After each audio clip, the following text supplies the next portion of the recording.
Mr. Vice President, Excellencies, distinguished delegates, esteemed colleagues, good morning to you all.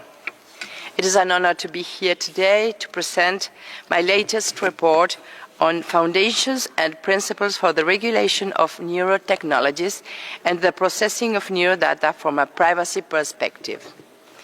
As neurotechnologies evolve, so do the ethical and legal challenges they pose to fundamental human rights, particularly the right to privacy. These technologies, which can record, decode, and even modify brain activity, have extraordinary potential in medicine, communication, and research. However, they also introduce unprecedented risks, including the unauthorized access, manipulation, and misuse of what should remain our most private domain, our thoughts and our mental processes. The rapid advancement of neurotechnologies necessitates an urgent regulatory response. International human rights bodies, including the UN Human Rights Council, have recognized both the opportunities and threats posed by these innovations. My report builds upon existing international efforts addressing the specific risks posed by neurotechnologies and proposing key regulatory principles to safeguard fundamental rights. At the core of these concerns is the recognition that neurodata, information derived directly from the nervous system, constitutes highly sensitive personal data. Unlike other forms of personal information, neurodata can reveal not only an individual's identity, but also their thoughts, emotions, and cognitive patterns. This unique sensitivity requires enhanced legal and ethical protections. My report highlights both the benefits and the risks of neurotechnologies. On the one hand, they offer groundbreaking solutions for treating neurological disorders, improving cognitive functions, and expanding human capabilities. On the other hand, they raise serious concerns, including the following. First, we are concerned with mental privacy violations. Neurotechnology have the capacity to decode brain activity, allowing access to an individual's most intimate thoughts and emotions. Without proper safeguards, this could lead to unauthorized monitoring or even coercion. Governments, corporations, or malicious actors could exploit this access to influence personal decisions, behaviors, and ideologies, fundamentally eroding personal autonomy and mental integrity. Second, we are concerned with manipulation and autonomy concerns. The ability to directly alter neural activity introduces the risk of cognitive manipulation. Technologies capable of stimulating certain neural patterns might be used to artificially shape opinions, emotions, or even memories, raising profound ethical concerns. If left unregulated, individuals could lose the ability to make independent decisions, undermining the core principle of free will. Third, we are concerned with discrimination risks. The processing of neurodata opens the door to a new form of discrimination, which we can call neurodiscrimination. Employers, insurers, and institutions may misuse neurodata to assess cognitive abilities, emotional states, or predispositions, leading to biased hiring processes, unequal access to services, or unjustified exclusion from opportunities. This could deepen existing social inequalities and create a new class of marginalized individuals based on their neural characteristics. We're concerned also with security vulnerabilities. Number 4. Neurotechnologies that connect brain activity to digital networks pose significant cybersecurity risks. If hacked, such technologies could enable unauthorized access to private thoughts, expose individuals to identity theft, or even allow external actors to influence neural activity remotely. This makes neurotechnologies a potential target for cyber attacks that could compromise both individual privacy and public security. Given these challenges, it is imperative to establish neuro rights, a new category of human rights aimed at protecting dignity and autonomy of individuals in the face of these emerging technologies. My report proposes 5 fundamental neuro rights. The first one is mental privacy, protection against unauthorized access to neural data. The second, personal identity, safeguarding the integrity of an individual's cognitive and emotional self. The third, free will, ensuring that individuals remain in full control of their thoughts and decisions. The fourth, non-discrimination, preventing biases in access to and use of neurotechnologies.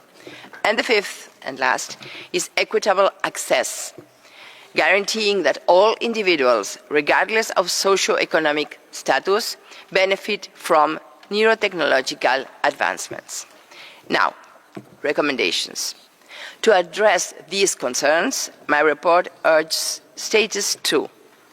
First, to develop regulatory frameworks.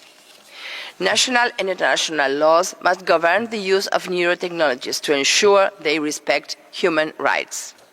This includes defining clear guidelines on how neurodata should be collected, processed, and stored.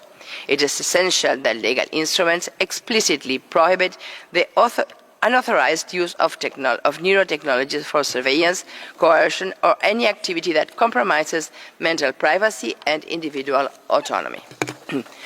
Second recommendation, incorporate core privacy principles. Legal instruments should include protections for mental privacy, informed consent, and the ethical use of neurodata. A key component of this is requiring explicit, informed, and revocable consent for the collection and use of neurodata. Additionally, neurotechnologies must be developed with a privacy by design approach to ensure data protection is integrated from the outset rather than being an afterthought. Third recommendation, enhance oversight and accountability. Governments and regulatory bodies must monitor the development and deployment of neurotechnologies to prevent abuses. Independent supervisory authorities should be established to review neurotechnology applications, ensuring compliance with human rights principles. Also, mechanisms for redress and accountability must be accessible to individuals whose neurodata has been misused, including legal pathways for addressing violations. Fourth, and last recommendation, promote public awareness and ethical discourse. Education and transparent discussions about neurotechnologies will empower individuals to make informed decisions about their use. Raising awareness about the risks and benefits of neurotechnologies should be a priority, ensuring that both policymakers and the public understand the implications of these advancements. Ethical discussions should also include multidisciplinary input, drawing from neuroscience, law, ethics, and human rights to create comprehensive and balanced regulatory frameworks. Concluding, the regulation of neurotechnologies is not just a legal imperative, it is a moral one. We must act now to establish safeguards that will ensure these powerful technologies serve humanity rather than exploit it. As we stand at the crossroads of scientific innovations and human rights protection, we must choose a path that prioritizes dignity, privacy, and autonomy. I call upon all member states, international organizations, and stakeholders to work together in adopting regulatory measures that uphold these principles. Let us ensure that, in the pursuit of technological progress, we do not compromise the very essence of what makes us human. This is our thoughts, our identity, and our free will. Muchas gracias. Now, I will tell you about my country visits. I conducted my second official country visit to Mauritius from November to December 2023. Mauritius was the first African country to ratify Convention 108 of the Council of Europe and has a strict data protection system. The challenge for Mauritius is not in the legal framework, but in the implementation of its security procedures in the information systems of both private and public sectors, especially regarding sensitive health data. Public concern about safety and crime has risen in recent years, which has resulted in a demand for increased security.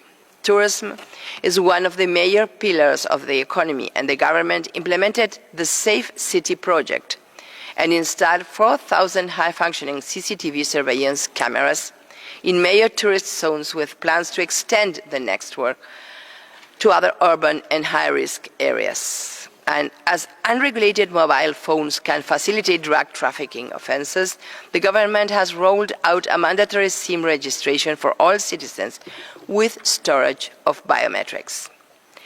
With these measures, there is a need to balance innovation, security and privacy by strengthening and coordinating oversight powers.